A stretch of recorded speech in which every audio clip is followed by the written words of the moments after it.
नमस्कार, राष्ट्र की बात के साथ मैं हूं मानक गुप्ता। आज राष्ट्र की बात में बात करेंगे उत्तर प्रदेश में आ रही 2 चाइल्ड पॉलिसी की, 2 बच्चों के कानून की। चुनाव से पहले इस तरह का कानून लाए जाने की खबर से सियासी गलियारों में हलचल बढ़ गई है। वार पलटवार शुरू हो गया है। यूपी में 2 बच्चों वाला कानून लाने की तैयारी अब पूरी हो गई है। राज्य विधि आयोग ने इसके लिए पूरा ड्राफ्ट तैयार कर लिया है। विधि आयोग ने कुछ ऐसे प्रस्ताव दिए हैं जिनसे 2 से ज्यादा बच्चे वालों के लिए उत्तर प्रदेश में मुश्किलें बढ़ जाएंगी। सबसे पहले आपको बताते हैं यह कानून है क्या। यह कानून लागू होने के बाद 2 से ज्यादा बच्चे वालों को कई सरकारी सुविधाओं से वंचित होना पड़ेगा। 2 से ज्यादा बच्चे वालों को 77 सरकारी योजनाओं का लाभ उत्तर प्रदेश में नहीं मिलेगा। सब्सिडी जैसी सुविधाओं में कटौती कर दी जाएगी। इसके अलावा सरकारी नौकरियां भी 2 से ज्यादा बच्चे वालों को नहीं मिलेंगी। प्रमोशन का भी उन्हें मौका नहीं मिलेगा। निकाय चुनाव लड़ने पर भी रोक लगने वाली है। सरकारी कर्मचारियों को इस बारे में शपथ पत्र देने होंगे और जो निकाय में जनप्रतिनिधि चुने जाएंगे उन्हें भी शपथ पत्र देने होंगे। हालांकि एक तरफ जहां 2 से ज्यादा बच्चे वालों के लिए मुश्किलें बढ़ जाएंगी, वहीं 2 या 2 से कम बच्चे वालों को कई तरह की सुविधाएं दी जाएंगी। ड्राफ्ट में जो सिफारिश की गई है उनके मुताबिक सिर्फ 2 बच्चे होने पर या उससे कम बच्चे होने पर नसबंदी करवाने वालों को विशेष फायदा दिया जाएगा। ऐसा नहीं है कि सिर्फ 2 से ज्यादा बच्चे वालों को सजा देने का प्रावधान है। इस ड्राफ्ट में जो कि तैयार हो गया है, अगर 2 या 2 से कम बच्चे हैं, नसबंदी करवाते हैं, विशेष फायदा है। सरकारी नौकरियों में इंक्रीमेंट है, प्रमोशन है, सरकारी आवासीय योजनाओं में छूट है, पीएफ में एम्प्लॉयर कंट्रीब्यूशन बढ़ाने की बात है। बिना सरकारी नौकरी वालों को भी लाभ है। पानी, बिजली, हाउस टैक्स, होम लोन, इसमें छूट मिलेगी। एक बच्चे पर नसबंदी कराते हैं, उनको विशेष सुविधा है। एक बच्चे पर 20 साल तक बच्चे का मुफ्त इलाज होगा। शिक्षा, बीमा, शिक्षण संस्थानों में प्राथमिकता मिलेगी। सरकारी नौकरियों में प्राथमिकता मिलेगी। बीपीएल परिवार को एक बच्चे पर अलग फायदा दिया जाएगा। नसबंदी करवाने पर बेटे के लिए 80,000 रुपए दिए जाएंगे और बेटी के लिए 1 लाख एक मुश्त दिया जाएगा। यह सिफारिश की गई है। दरअसल यूपी विधि आयोग इस पर पिछले कई महीनों से काम कर रहा था और अब प्रदेश में जनसंख्या विधेयक 2021 का ड्राफ्ट तैयार कर लिया गया है। राज्य विधि आयोग ने यह ड्राफ्ट अब पूरी तरह से रेडी कर लिया है। इस ड्राफ्ट में 2 से ज्यादा बच्चे वालों के लिए, जैसा मैंने बताया, नियम सिफारिशें आ गई हैं। 2 से ज्यादा बच्चे वालों को कई सुविधाओं से वंचित होना पड़ेगा। कानूनी उपाय भी हैं इसमें। आयोग द्वारा जो ड्राफ्ट तैयार किया गया है उसे सरकारी वेबसाइट पर अपलोड कर दिया गया है। यानी एक कदम और आगे बढ़ गया है ये 2 बच्चों का कानून। विधि आयोग ने अब लोगों से इसके लिए राय मांगी है। आप भी उत्तर प्रदेश में रहते हैं तो 19 जुलाई तक आप अपनी राय इस बारे में दे सकते हैं। विधि आयोग ड्राफ्ट को अंतिम रूप दे रहा है और जाहिर है जो सुझाव आएंगे, आपके लोगों के आएंगे, उनको भी उसमें शामिल किया जाएगा। ड्राफ्ट फाइनल होने के बाद विधि आयोग इसे प्रदेश सरकार को सौंप देगा। राज्य विधि आयोग का दावा है इसके लिए कोई सरकारी आदेश नहीं है, आयोग इसे खुद तैयार कर रहा है।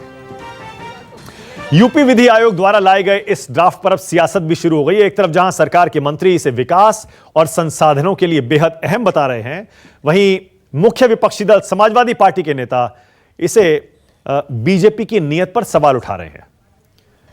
वहीं शिया वक्फ बोर्ड के पूर्व चेयरमैन वसीम रिजवी ने इसका स्वागत किया है।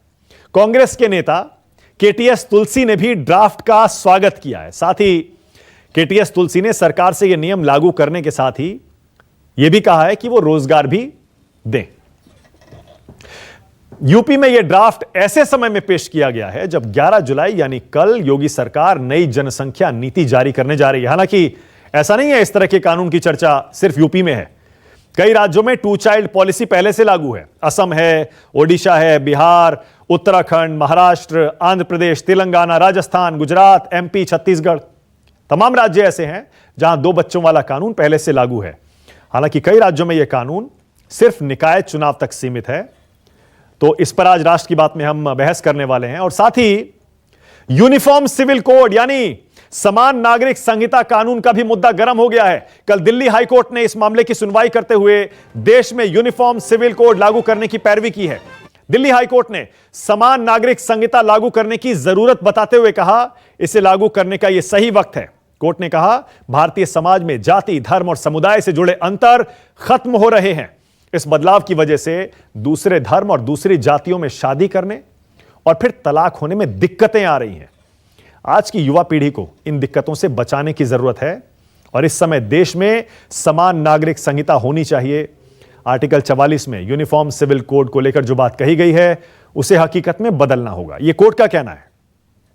कोर्ट ने समान नागरिक संहिता को लागू करने के लिए केंद्र सरकार को जरूरी कदम उठाने के भी निर्देश दिए। ऐसे में आज राष्ट्र की बात में हमारा सवाल बड़ा सीधा है, किसे चुनाव जिताएगा 2 बच्चों का कानून,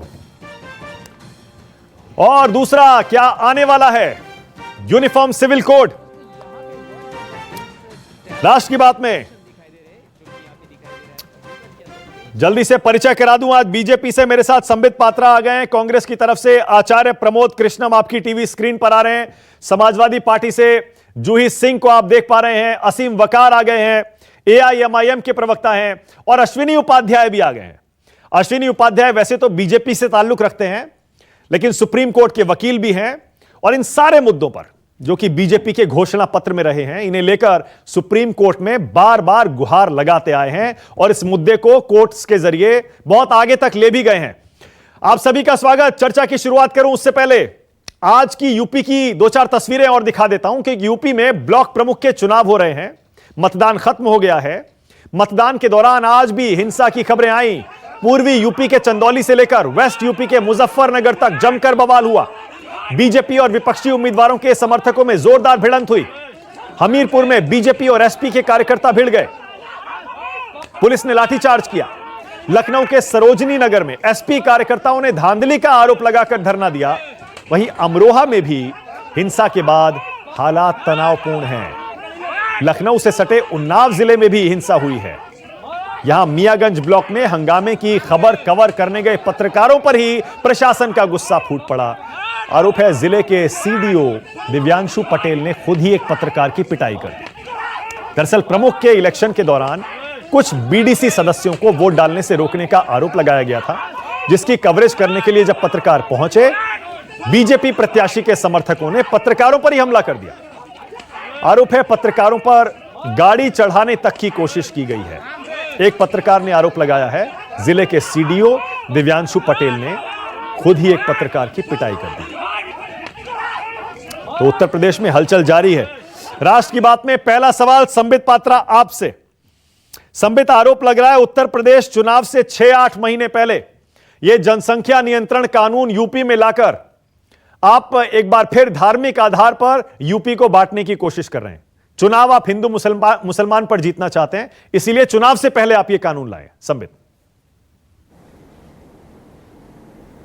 देखिए, ये तो जनसंख्या नियंत्रण कानून आप ही बता रहे हैं, और फिर हिंदू मुस्लिम बीच में कहां से आ गया?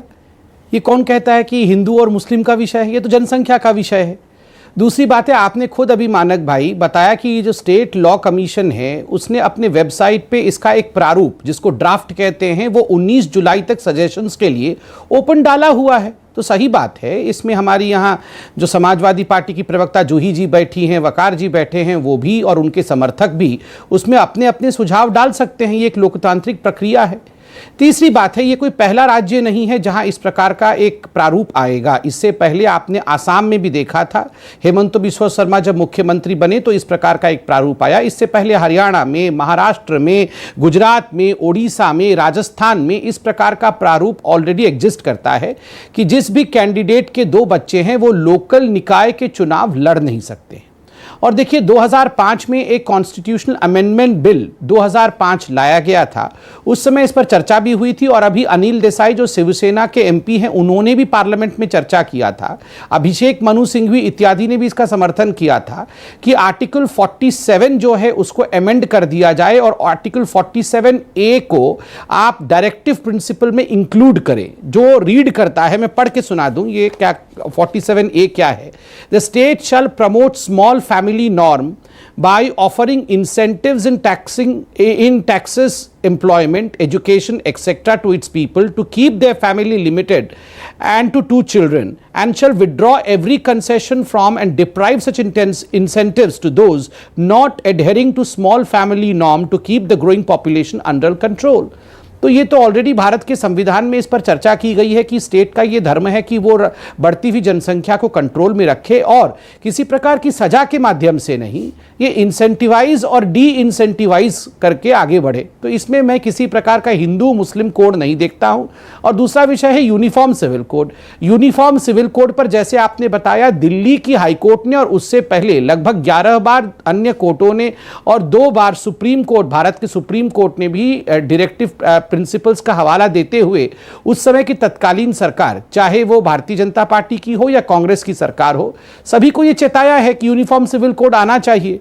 ये तो आर्टिकल 47 में डायरेक्टिव प्रिंसिपल पे मौजूद है कि देश में यूनिफॉर्म सिविल कोड होना चाहिए। उसके पक्ष में तो अंबेडकर साहब ने खुद बहुत बड़ा वक्तव्य दिया है, मैं डिबेट के कोर्स में उस वक्तव्य को सुनाऊंगा।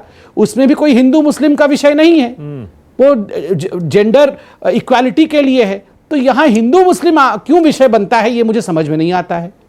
नहीं, समझ में तो आपको आता है, बता दीजिए, एक बार बता दीजिए क्यों असीम वकार की पार्टी या जूही सिंह की पार्टी के कुछ नेता या फिर कांग्रेस के कुछ नेता, संबित पात्रा, बता दीजिए क्यों इसे हिंदू मुस्लिम बताते हैं, क्यों इसे हमेशा इसे हिंदू मुस्लिम बनाते आए हैं और बहुत सारे धर्मगुरु भी बनाते आए।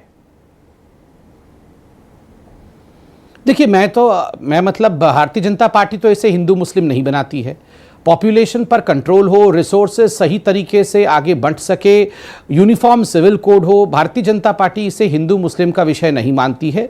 जो लोग इसे मानते हैं उनके प्रवक्ता यहां बैठे हुए हैं, वो बता देंगे क्यों इसे हिंदू मुस्लिम मानते हैं। ओके। और संबित, क्या यह इत्तेफाक है कि चुनाव में, यूपी चुनाव होने वाला है ना, 6-8 महीने पहले यह जनसंख्या नियंत्रण कानून अचानक आ गया और अब सिफारिश कर दी गई, ड्राफ्ट आ गया। अब जैसे जैसे चुनाव नजदीक आता जाएगा वैसे वैसे यह मुद्दा आगे बढ़ता जाएगा। इसकी टाइमिंग को लेकर सवाल उठ रहे हैं। देखिए, हिंदुस्तान में हर 2 हफ्ते में एक चुनाव होते रहता है। या तो लोकल निकाय का चुनाव हो रहा होता है, या विधानसभा का चुनाव हो रहा होता है, या तो उपचुनाव हो रहे होते हैं, और या 5 साल के बाद लोकसभा के चुनाव हो रहे होते हैं। तो इस देश में तो कानून बन ही नहीं सकते हैं, क्योंकि कभी ना कभी कोई ना कोई चुनाव हो रहा होता है। आज से 4 महीने पहले करते तो आप लोग कहते कि पंचायत के चुनाव के लिए आपने ये किया है, क्योंकि वहाँ 2 बच्चों से अधिक जो लोग हैं वो उम्मीदवार लड़ नहीं सकते हैं। तो पंचायत चुनाव को मद्देनजर रखते हुए भारतीय जनता पार्टी ने ये ड्राफ्ट पास किया है। तो स्वाभाविक है, देश का एक कानून है, बहुत राज्यों में ऑलरेडी चल रहा है, लगा हुआ है। उत्तर प्रदेश ने इसे आगे बढ़ाने की बात की है, और मैं यह भी नहीं जानता हूं कि 22 के चुनाव से पहले यह कानून बन पाएगा नहीं बन पाएगा। अभी तो ड्राफ्ट केवल सजेशन के लिए ओपन हुआ है, उसमें इतनी डरने की, इतने इसमें विवाद में घेरने की क्या प्रयास करनी चाहिए, क्यों करनी चाहिए? Okay, all right. पता नहीं, मैं जूही जी के पास पहले जाना चाह रहा था, लेकिन जूही जी 1 सेकंड रुकिएगा। असीम वकार मुस्कुरा रहे थे संबित पात्रा जब बोल रहे थे। भाई सीधी सी बात है असीम वकार, इसमें हिंदू मुस्लिम कहां है इस कानून में? सही बात है, सबके सब पर लागू है। 2 से ज्यादा बच्चे करेंगे नुकसान होगा, कम करेंगे फायदा होगा। जनसंख्या यूपी की कम करनी है, क्या दिक्कत है इसमें? तो आपको साथ देना चाहिए, आप मुस्कुरा रहे हैं।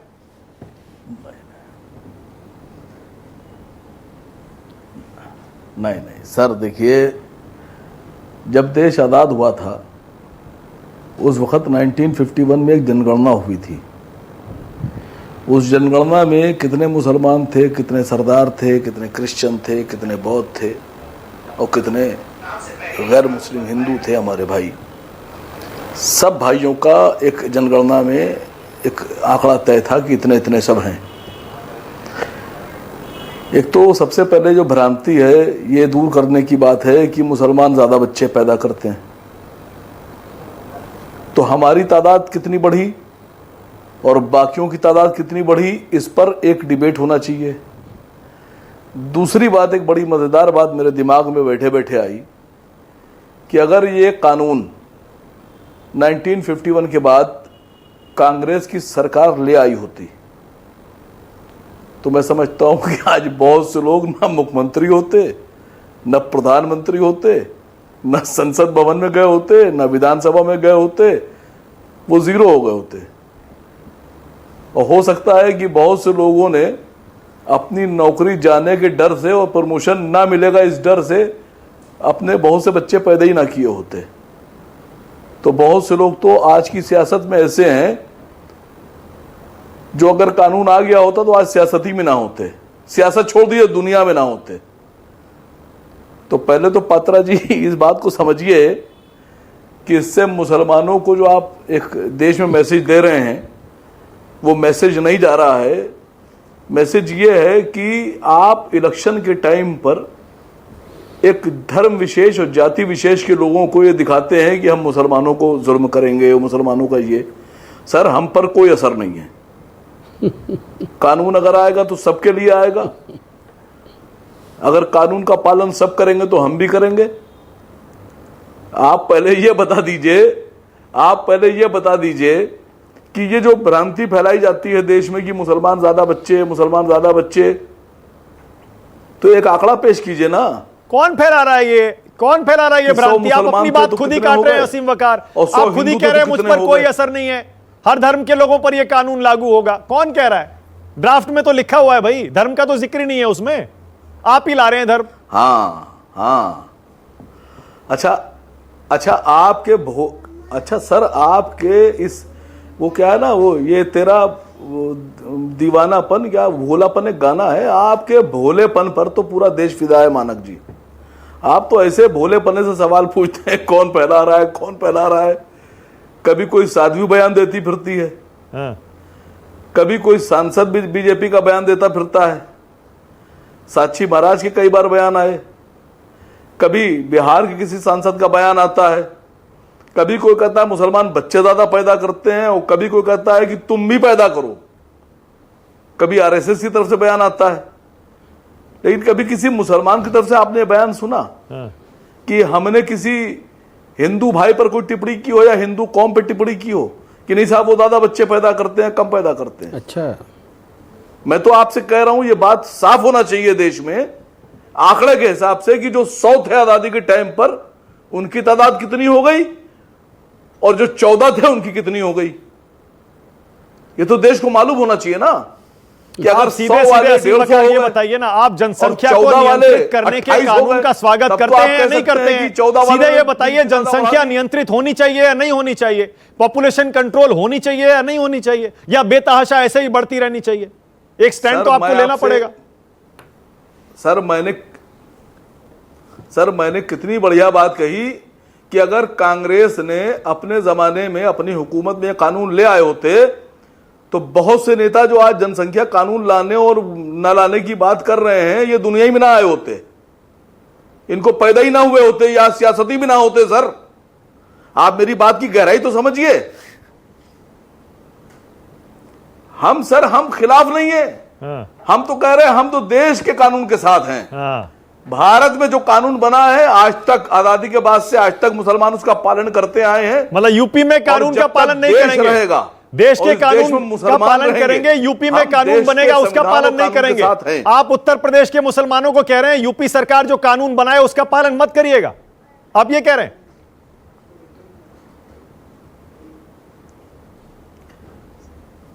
सर फिर मैंने आपसे कह दिया कि आप मेरी बात ही नहीं समझ पा रहे हैं या फिर आप समझने के बाद अनजान हैं।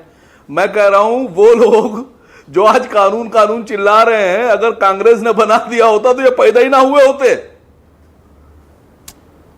तब क्या होता साहब? आप मेरी बात की गहराई को तो समझिए। मैं आपकी बात की गहराई सब समझ रहा हूं, टिप्पणी ले लीजिए। लेकिन आप फंस गए, मुझे लगता है आप फंस गए। आप जवाब ही नहीं देना चाह रहे। एक लिस्ट जारी कीजिए। अरे सर, एक लिस्ट जारी कर दीजिए कि आसिम वकार के कितने बच्चे और लालू जी के कितने बच्चे। एक लिस्ट जारी कर दीजिए कि माननीय नरेंद्र मोदी जी के कितने भाई बहन और मानक गुप्ता जी के कितने भाई बहन, और यह जारी तो कीजिए सर। अच्छा, संबित पात्रा रिस्पॉन्ड करिए, उसके बाद आचार्य जी, जूही जी और अश्विनी उपाध्याय। लोगों को मालूम होना चाहिए। संबित रिस्पॉन्ड करिए। आप ही के नेता, संघ के नेता, हिंदूवादी संगठनों के नेता इसे हिंदू मुस्लिम का मुद्दा बनाते आए हैं हमेशा से। आप कानून में चाहे ना लिखें, लेकिन आप संदेश यही देना चाह रहे हैं कि आप मुसलमानों की आबादी कंट्रोल करना चाह रहे हैं। देखिए, चोर की दाढ़ी में तिनका है। यहाँ तो कोई भी नहीं कह रहा है कि मुसलमानों के ज़्यादा बच्चे हैं, हिंदुओं के कम बच्चे हैं। ये तो खुद अपना इन्फ्रेंस ड्रॉ कर रहे हैं।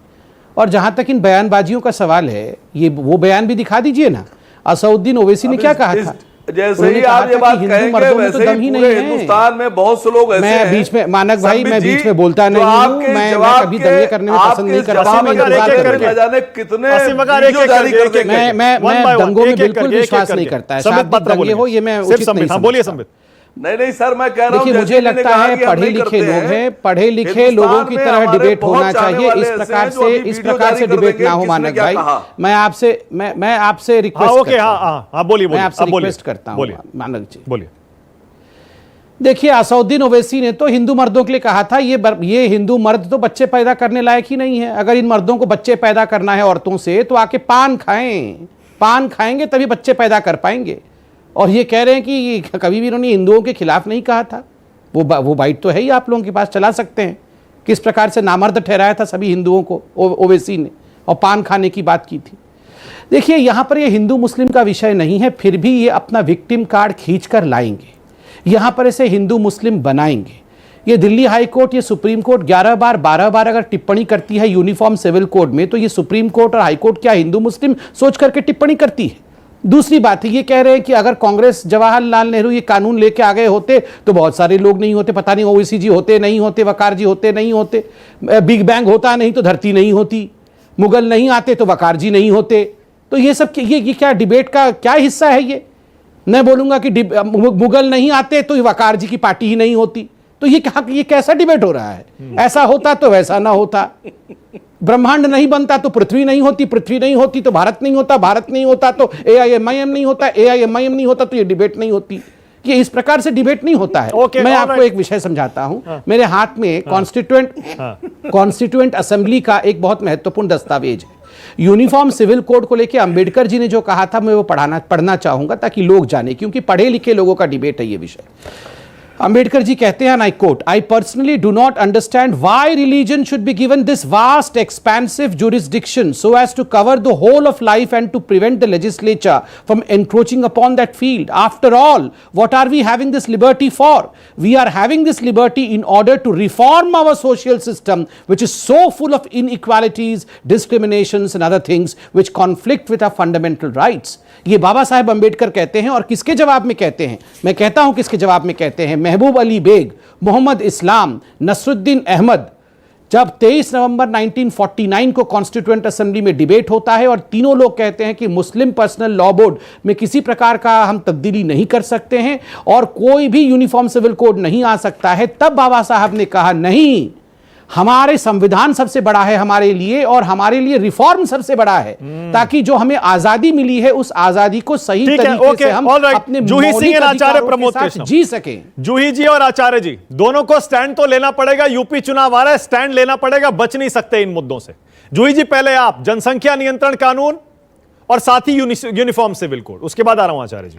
आपको दोनों पे स्टैंड लेना पड़ेगा। जूही क्या स्टैंड है? दोनों ही बहुत गंभीर मुद्दे हैं। जनसंख्या कानून पे पहले हम बात कर ले। आपने कहा 19 जुलाई तक पोर्टल पे ये लोडेड है। कोई भी जनसंख्या कानून उत्तर प्रदेश के लिए या किसी भी प्रदेश के लिए बनेगा तो एक नई पेचीदगी है, उसको अकाउंट पे लेना पड़ेगा, और जो हम भी अपने सुझाव देंगे। जनसंख्या आज के दिन में उसका प्रारूप पूरी तरह बदल गया है। हम कहें कि महिलाओं की प्रजनन दर जो है वो स्थिर हो गई है, और जितनी जनसंख्या हमें जोड़नी है उससे कम पैदाइश हो रही है, जबकि हमारा जीवन जो है वो एक उसका काल बढ़ गया है। साथ ही महिलाएं रोजगार में भी आ गई हैं, तो उनको रोजगार का प्रबंध करना है। कैसे योगी आदित्यनाथ उनको करेंगे, ये सब मैं आपको टोकना नहीं चाहता था, मैं आपको टोकना नहीं चाहता था, लेकिन मुझे टोकना पड़ेगा क्योंकि आप फैक्चुअली गलत कह रही हैं। आप देश में ओवरऑल एवरेज जो कह रही है ना, TFR प्रजनन दर वो स्थिर हो गई है, लेकिन उत्तर प्रदेश में 3 से ज्यादा है अभी भी। यूपी की प्रजनन दर 3.1 से ज्यादा है। और मैं उसमें आपको करेक्ट कर लूं कि जितना हमें आवश्यकता है कि इतने, मैं ये नहीं कह रही हूं कि जनसंख्या कानून नहीं आना चाहिए, फिर मैं इसको क्वालिफाई करती हूं। जितनी बच्चों की हमें आवश्यकता है अपनी जनसंख्या में ऐड करने के लिए, एवरेज हमारी प्रजनन दर उससे कम है या उसके बराबर आप नेशनल एवरेज की बात कर रही हैं, मैं उसमें आपके साथ हूं, लेकन यूपी में 3 से ज्यादा है। वो हर औरत पर 3 बच्चे हैं यूपी में, पूरे देश में 2.1 जरूर होंगे। मानक जी, एक कई वर्ग होते हैं, मैं इसमें इकोनॉमिक क्लासेस की भी बात करूंगी, विभिन्न एरियाज की भी बात करूंगी, रूरल अर्बन की भी बात करूंगी। तो जो जनसंख्या नहीं सर, गलत कैसे है आप बता दें तो मैं आपकी बात का भी जवाब दे दूं, हाँ, क्योंकि आपने मुझे इंटरप्ट किया है। जी, देखिए, I would like to be corrected, क्योंकि दिस इज अ वेरी, अगर मैं पूरी बात बोल लूं तो आप मुझे करेक्ट कर लीजिएगा। अभी मानक जी आपके पास बोलिए जी, बोलिए। जी, दूसरी बात ये कि हमारी पॉपुलेशन एक एजेड भी हो रही है, उसके लिए हमें अपने एल्डरलीज के लिए स्वास्थ्य सुविधाएं भी उपलब्ध करानी है। स्थानीय रूप से इसको लेना पड़ेगा आयोग को कि कहाँ कैसे कैसे होता है। जैसे कि असम की बात अभी अगर डॉक्टर संबित पात्रा ने की, असम ने कानून लागू किया, लेकिन असम ने कुछ वर्गों को उससे बाहर रखा और साथ ही उन्होंने एक धीरे धीरे इस कानून को लागू करना शुरू किया। जो भी कानून आता है, समय तो सरकार के पास है नहीं, जैसा आपने बताया समयबद्ध तरीके से कानून बनाना है, लेकिन विचार विमर्श जरूर शुरू हो सकता है। जैसे डॉक्टर अंबेडकर को अगर आप कोट कर रहे हैं यूनिफॉर्म सिविल कोड में, तो वो भी एक विचार विमर्श में उन्होंने कहा ना। आज भी एक डिबेट हो रहा है, आंकड़े गलत हो सकते हैं उत्तर प्रदेश, या फिर हो सकता है कि मैं नेशनल एवरेजेस, या आप मुझे करेक्ट कर सकते हैं, लेकिन मेरे सुझाव तो जाएंगे ही और इसमें सभी की सहमति होनी चाहिए। शायद भी कहा गया है कि 1 साल बाद ये कानून जब से आएगा तब से ये लागू होगा। तो कौन यहाँ पर हो सकता था, कौन है कौन नहीं है, उस पर ये कानून न लागू है और न लागू हो सकता है। कोई रिट्रोस्पेक्टिव लॉस थोड़ी बनाएंगे। एग्जैक्टली। आचार्य प्रमोद कृष्ण, एक और चीज मानक जी, लिंग अनुपात का जरूर ध्यान रखा जाए, क्योंकि लिंग अनुपात भी उत्तर प्रदेश में महिलाओं के प्रति बहुत नेगेटिव है।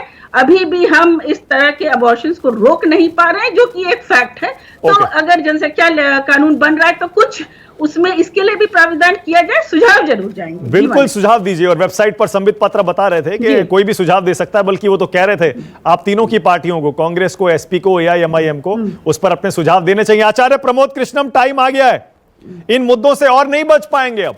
यूपी में तो सबसे पहले जनसंख्या नियंत्रण कानून, उसके बाद यूसीसी यूनिफॉर्म सिविल कोड। आचार्य जी तैयार हो जाइए, स्टैंड लेना पड़ेगा।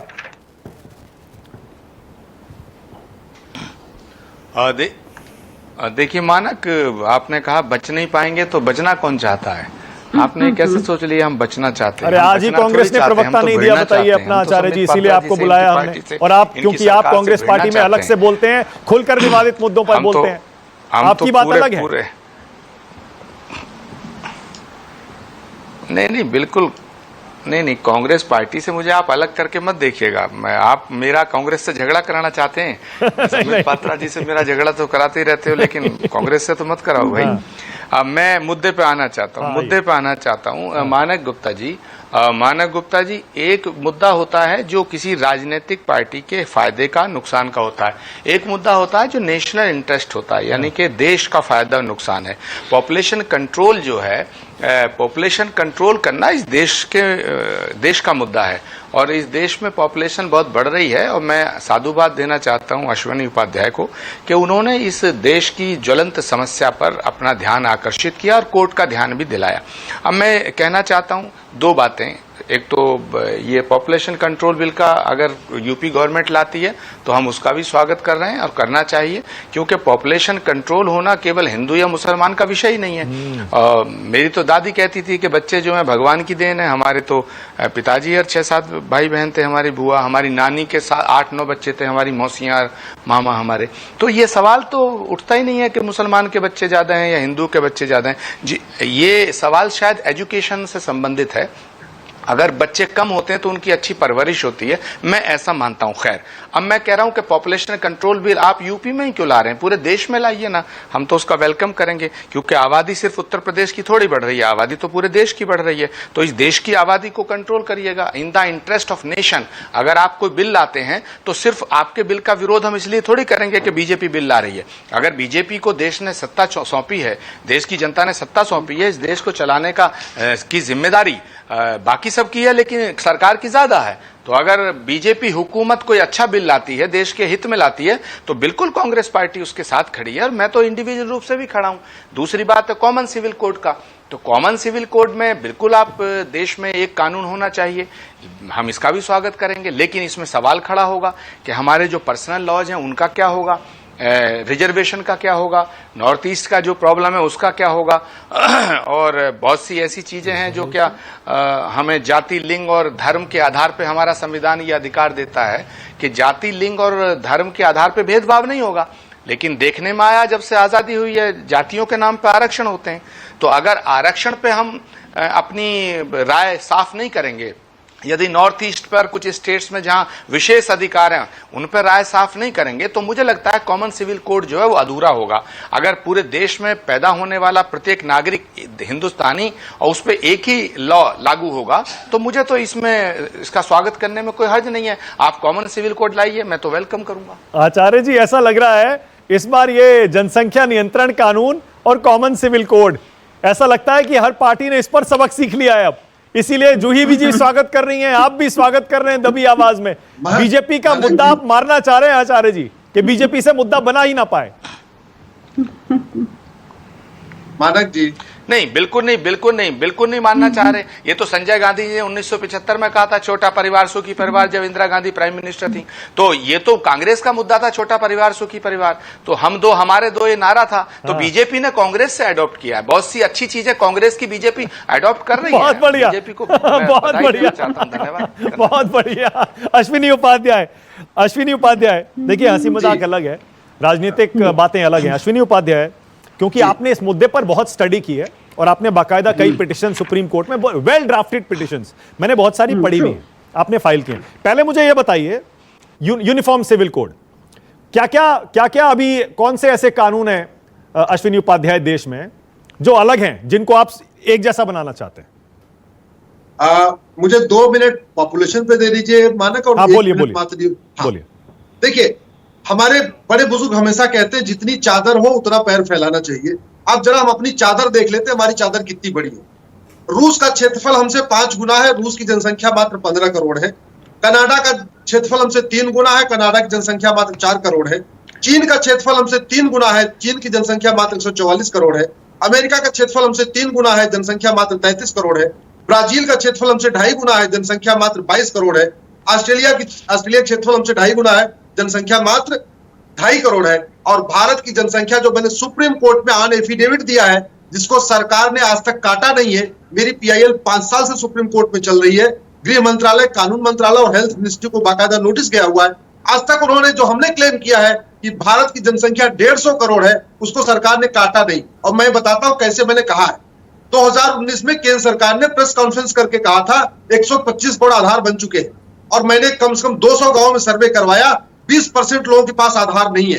तो यानी 125 करोड़ आधार वाले, 20% बिना आधार वाले, जनसंख्या हो गई सीधे 150 करोड़।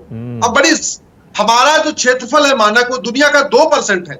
दुनिया की आबादी 750 करोड़ है, अगर 2% उसका निकालो तो फिर तो 15 करोड़ होता है। फिर तो हमारी जनसंख्या 15 करोड़ होनी चाहिए। अगर पानी से तुलना करिए, हमारे पास दुनिया का 4% पानी है और दुनिया की जनसंख्या 750 करोड़, तो 750 करोड़ का 4% होता है मात्र 30 करोड़।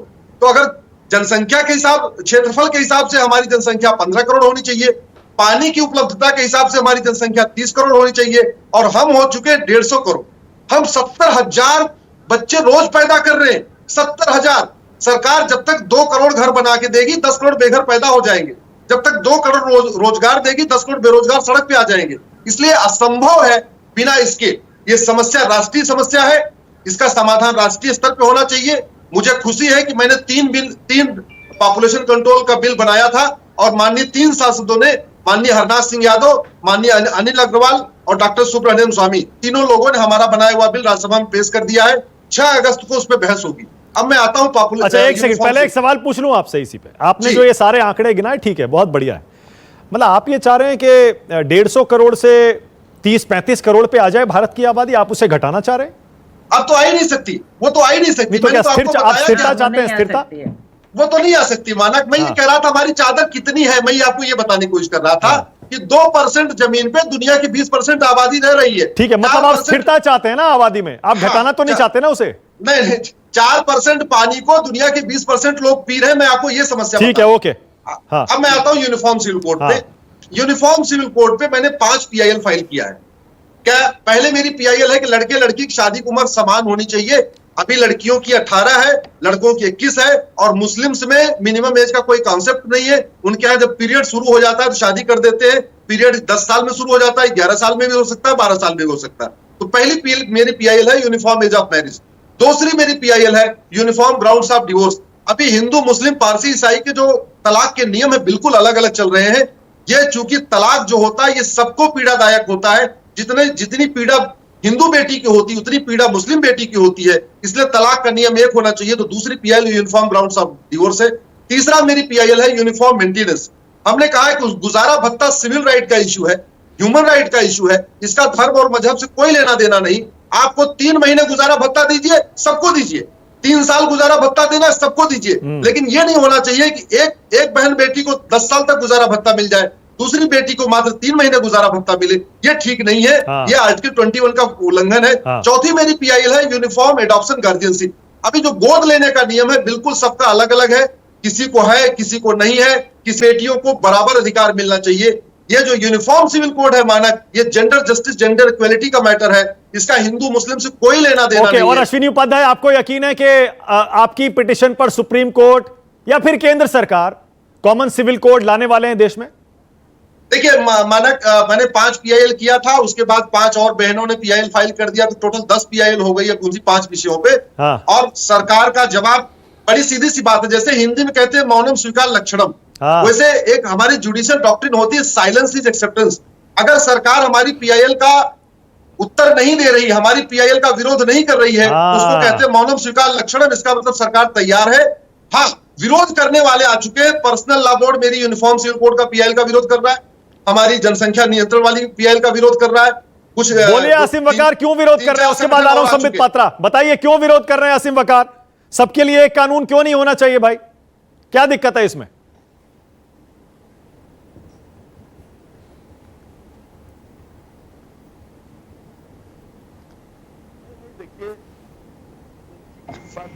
समझ में नहीं आई क्योंकि मेरे पास इनकी आवाज नहीं आ रही है, अश्विनी जी की। आज से 5 साल पहले मैंने एक लाइव शो चल रहा था लखनऊ में, होटल ताज में। तो उसमें भारतीय जनता पार्टी के जब सांसद जी हैं, जो प्रवक्ता जी थे सुधांशु त्रिवेदी जी, मैंने इनसे सवाल पूछा था कि ऐसा नहीं है कि जो सिविल कोड होता है या कानून होता है वो 2-4 लाइनों का होता है। बहुत सी चीजें होती हैं देश में, क्या करना है क्या नहीं करना है। तो मैंने उनसे कहा था कि जब आप कॉमन सिविल कोड की बात करते हैं तो उत्तर भारत में, बिहार में, मध्य प्रदेश में, दिल्ली में, राजस्थान में गाय को आप मां कहते हैं, और जो देश में बाकी और राज्य है, नॉर्थ ईस्ट है, गोवा है, यहां गाय को गोश्त खाया जाता है। तो जब आप कानून बनाएंगे सिविल कोड में गाय तो कहां से आ पूरे गई भारत में गाय को कानून में मां लिखा जाएगा? क्यों सर? यूनिफॉर्म कानून सबके लिए बराबर नहीं होगा। पहले ये बताइए आप प्लीज, कॉमन सिविल कोड का मतलब क्या होता है? पूरे देश का कानून एक बना रहे हैं ना आप। मैं बताता हूं। अरे सर, आप मुझे मत समझाइए नहीं नहीं नहीं, पूरे देश का एक कानून होना चाहिए। मैं पहले 10 सेकंड में समझाता हूं। एक मिनट सुनिए सर, एक विधान एक संविधान। आप वारिस भाई ये क्या बोले जा रहे हैं आप? मेरी सुनिए पहले। नहीं, मैं थोड़ा सा 20 सेकंड समझा देता हूं, फिर आप बोलिए। मेरी बारी है सर।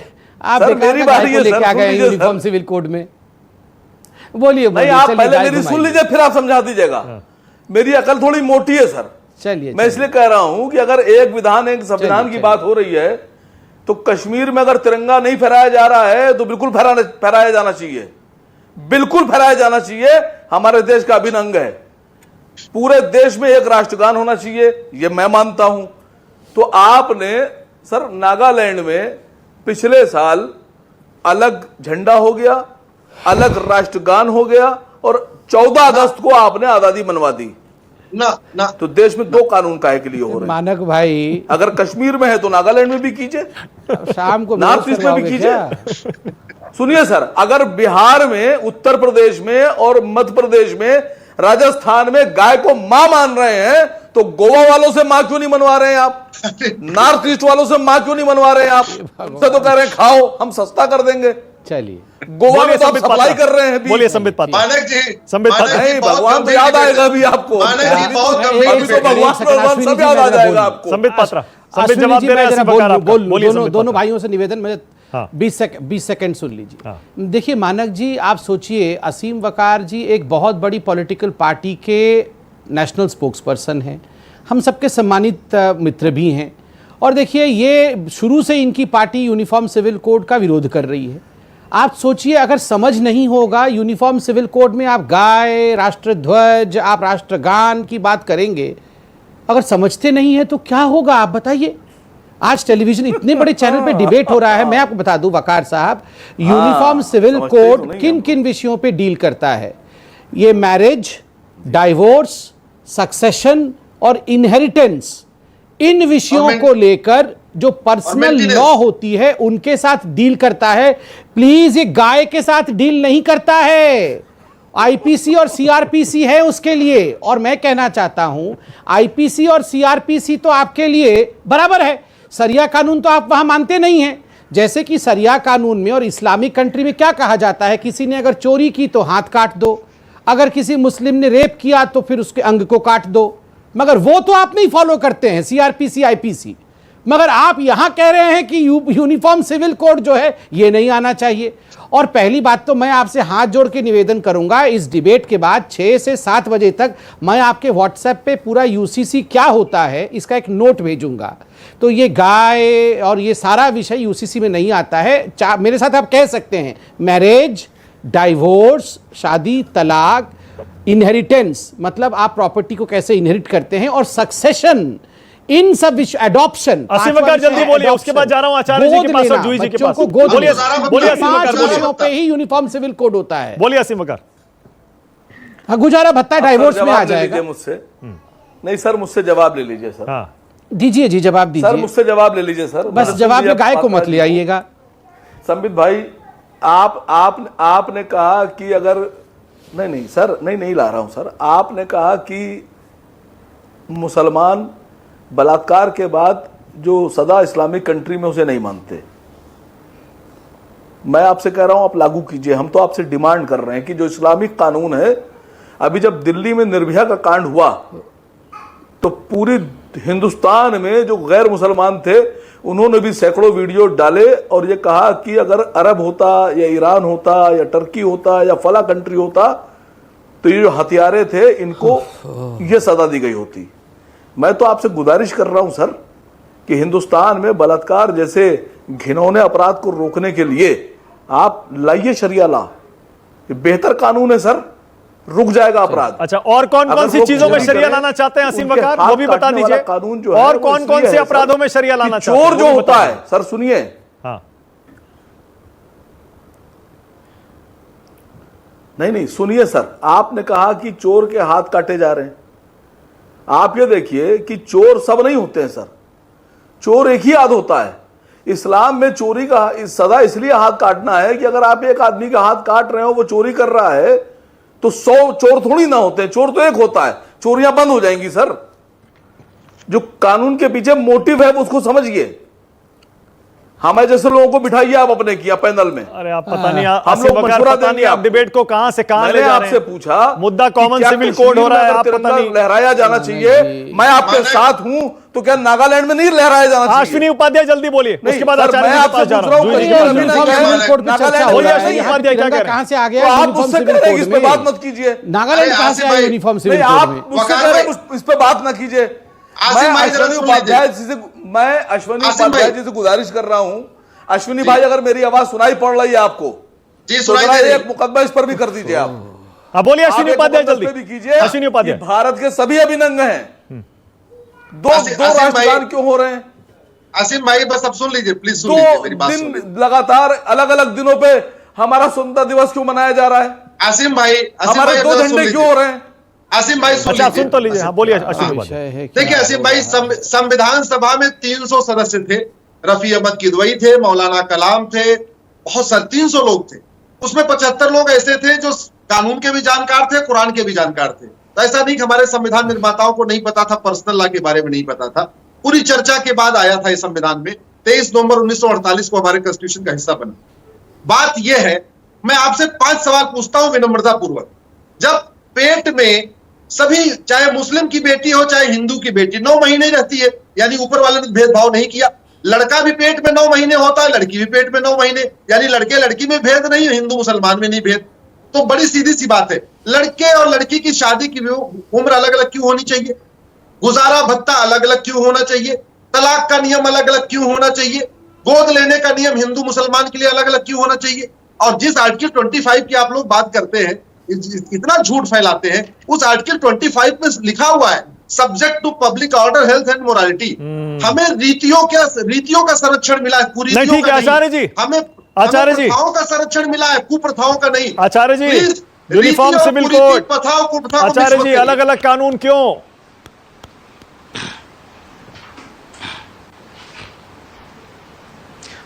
देखिए मानव गुप्ता जी, अश्वनी उपाध्याय जी की बिल्कुल बात ठीक है, कॉमन सिविल कोड आना चाहिए, ये बिल्कुल ठीक है। लेकिन जो सवाल असीम वकार उठा रहे हैं, वो ये कहाँ कह रहे हैं कि कॉमन सिविल कोड में हम तैयार नहीं है। वो तो ये कह रहे हैं कि ये जो गाय वाला विषय, ये तो बिल्कुल ठीक है। गौवध पे राष्ट्रीय कानून क्यों नहीं लाती बीजेपी? लाना चाहिए। गाय गोवा में काटी जा रही है, नॉर्थ ईस्ट में काटी जा रही है, उत्तर प्रदेश में गाय हमारी माता है, तो क्या गाय वहां चाची बन जाती है क्या? बिल्कुल आना चाहिए। और ये जो झंडे का मामला उठाना चाहिए। सवाल है कि जब परिवर्तन हो रहा है तो सब कुछ अमेंडमेंट होने चाहिए, इसमें कौन सी बात है। हम तो कह रहे हैं कॉमन सिविल कोड लाइए, बिल्कुल लाइए, हम लोग उसका पूरा स्वागत करेंगे। पहले ही हमने डिबेट जब शुरू हुई तो कहा, लेकिन अगर गौवध पे राष्ट्रीय कानून बनता है, जिसकी मांग तमाम पॉलिटिकल पार्टी करे ना करे, लेकिन भाजपा के तमाम जो सपोर्टिंग ऑर्गेनाइजेशन थे वो तो हमेशा से करते थे, और हिंदू महासभा की डिमांड थी, अखिल भारतीय संत समिति की डिमांड थी, संत भारत साधु समाज की डिमांड थी कि राष्ट्रीय कानून गौवध पे बनना चाहिए। तो राष्ट्रीय कानून अगर गौवध पे भी बन जाएगा तो इसमें बुरी बात क्या है? इसमें आप असीम वकार की खिल्ली क्यों उड़ा रहे हैं? मैं असीम वकार की बातों से बहुत सी सहमत नहीं होता हूं, लेकिन पहली बार मैं उनसे सहमत हो रहा हूं। सहमत हूं। मानक में संविधान नहीं, क्यों नहीं? संविधान में संशोधन कर दीजिएगा। मैं संविधान में चर्चा बता दूं। संविधान में आ जाओ जरा। छोड़िए, जब संविधान में संशोधन होने की गुंजाइश है तो कर दीजिएगा। मैं तो एक बात कह रहा हूँ, जो आचार्य, मैं संविधान के आर्टिकल पे नहीं जाना चाहता। मेरा सीधा सी मांग है, मेरी सीधी सी मांग है, मेरी सीधी सी मांग है।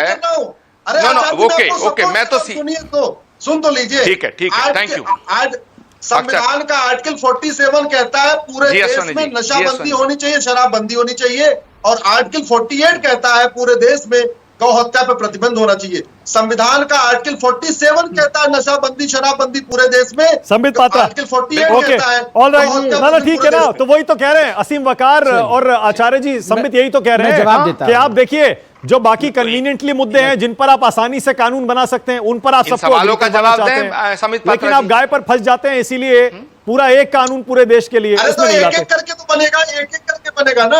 अरे मैं जवाब दे रहा, अश्विनी जी रुकिए, अश्विनी जी रुकिए, मैं जवाब देता हूं। जूही सिंह भी ये मेरी बात से सहमत होंगे। एक सेकंड, आप मानव गुप्ता जी पहले जूही जी का भी एक, चलिए सब सहमत है, सुन तो लीजिए जी। मैं जवाब दे दूं। हाँ मानक जी, मैं जवाब दे दूं जरा। हाँ बोलिए संबित। हाँ मानक जी, मैं जवाब दे दूं, उसके बाद जूही जी जवाब लीजिए एक बार। मानक जी, ऐसा होता है ना क्लास में, एक बार क्लास में ऐसा होता है ना कि केमिस्ट्री का एग्जाम हो रहा है, बच्चे जो है कुछ बच्चे जो पढ़ के नहीं, मैं एक बार जवाब दे दूं मानक भाई। बोलिए संबित। मानक भाई, ऐसा कई बार आपने देखा होगा कि क्लास में एग्जाम हो रहा होता है और कुछ लोग केमिस्ट्री के पेपर तैयार करके नहीं आते, पेन पेपर फाड़ करके फेंक करके फिर बोलते हैं मैं तो जा रहा हूं पीटी के एग्जाम। एक बात ये बता दीजिए, अरे यूनिफॉर्म सिविल कोड पे यहाँ पर डिबेट, मैं अब बाइडेन पे डिबेट करूंगा। मानक भाई, मैं तो अब ट्रंप और बाइडेन पे डिबेट करूंगा। चलिए, मैं अब ट्रंप और बाइडेन पे डिबेट करूंगा। अरे मैं ट्रंप और ये आप पढ़िए पहले जाके घर में, वसीम वकार साहब, आप घर जाके पहले यूनिफॉर्म सिविल कोड क्या होता है वो पढ़िए। आप मेरे साथ रिपीट करिए, यूनिफॉर्म सिविल कोड का में गाय नहीं होता है। आप सुबह से गाय गाय बोल रहे हैं। यूनिफॉर्म सिविल कोड में मैरिज होता है, यूनिफॉर्म सिविल कोड में डाइवोर्स होता है, तलाक होता है, यूनिफॉर्म सिविल कोड में सक्सेशन इनहेरिटेंस होता है, ये भी अडॉप्शन होता है। कहां से गाय यूनिफॉर्म सिविल कोड में? आप ही तो बता रहे हैं अश्विनी उपाध्याय के संविधान में लिखा हुआ है नहीं है, पूरे देश को गुमराह करते हैं। गौवध पर भी संबित पात्रा वो क्यों नहीं बनाते फिर? अरे पहले आर्टिकल क्यों नहीं बनाएंगे? सब बनाएंगे, मंदिर भी बनाया, क्यों नहीं बनाएंगे? वो भी बनाएंगे, बहुत जरूरी है। अरे सब बनाएंगे, मंदिर भी बनाया, आर्टिकल 3 लाने के कोई खिलाफ ये नहीं सब है। अरे मानक सर, मुसलमान जरूरी है। मानक जी ये सब भी करेंगे, चिंता ना करो। कौन करेगा? मंदिर हम ही ने बनाया ना, जरूरी नहीं है। मंदिर हम ही बनाएंगे, सीएए हम ही लेके आए, माता जी सीएए हम ही लेके आए, मंदिर हम ही बनाए, आर्टिकल 370 हम ही हटाए, तो गाय की रक्षा भी हम ही करेंगे। यूनिफॉर्म क्या? जूही सिंह जी, आप भी स्टैंड लीजिए, और ये स्टैंड लेने के लिए आपको असीम वकार भी कह रहे हैं और आचार्य प्रमोद कृष्णम भी कह रहे हैं। लीजिए स्टैंड। जी मानक जी हमारा स्टैंड तो बहुत पहले से क्लियर है। लोहिया जी के समय से हम किसी के धर्म, भारत में बहुत धर्म, जातियां, वर्ग, आदिवासी सब लोग अपने अपने लॉज और अपने पर्सनल लॉज उनके हैं जो कोडिफाइड भी कहीं कहीं नहीं, वो फॉलो करते हैं। सरकार को अगर बदलाव चाहिए तो जरूरी है कि वो उनसे बात करे, वो स्टेक होल्डर्स है, उनसे समन्वय और सामंजस्य स्थापित करे। 2016 से तो लॉ कमीशन ये बात ट्राई कर रहा है, एक चीज, एक उन्होंने प्रारूप वहां लोड किया है।